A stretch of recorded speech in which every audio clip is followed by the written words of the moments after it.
வணக்கம் நண்பர்களே. இன்றைக்கி நம்ம பார்க்கக்கூடியது கங்காதேஸ்வரர் கோயிலை பற்றி தாங்க நம்ம இன்றைக்கி பார்க்க போகிறோம். இந்த கங்காதேஸ்வரர் கோயில் எப்படி வந்துச்சு என்ன என்பதை பற்றி தாங்க.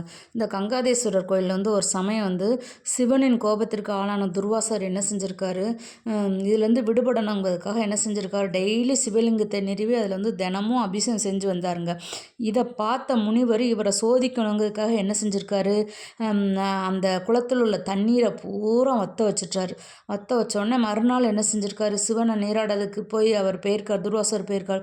தினமும் நீராடி வழிபட்டோமே, இப்போ ஒரு சொட்டு தண்ணி இல்லையேன்னு சொல்லி சோதனையில் கண்ணீர் மல்கி அவர் என்ன செஞ்சுருக்காரு, சிவனின் காலடி இறுக்கி பிடிச்சி கண்ணீர் விட்டு மல்கியிருக்காரு. அப்போ என்ன செஞ்சுருக்காரு, சிவன் என்ன செஞ்சுருக்காரு, அந்த அவர் அழுத இடத்துல அந்த கண்ணீர் விட்டு அழுத இதில் சிவன் என்ன செஞ்சுருக்காரு, ஊற்றா பெருக்கி தண்ணீர் பீரு பயங்கரமாக தண்ணி வந்துருச்சுங்க.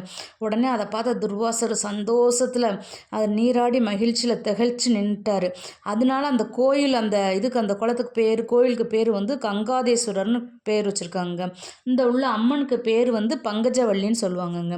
இந்த கோயில் பிரிந்த தம்பதியினர் ஒன்று சேரணும்னா இந்த கோயில் எங்கே இருக்குன்னா திருவண்ணாமலை மாவட்டத்தில், திருவண்ணாமலை ஆரணி அருகே தாங்க இருக்குது.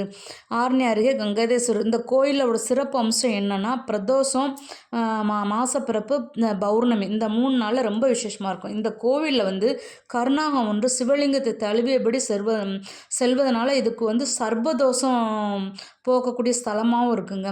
இந்த கோவிலில் தொழில், திருமணம், குழந்தை பேரு என குழந்தை இல்லாதவங்களுக்கு, திருமணம் ஆகாதவங்களுக்கு, ஆரோக்கியத்துக்கு, தொழில் முன்னேற்றத்துக்கு இந்த கோயிலை வணங்கி வந்தால் எல்லாமே நல்லா இருக்கும்னு சொல்லுவாங்கங்க.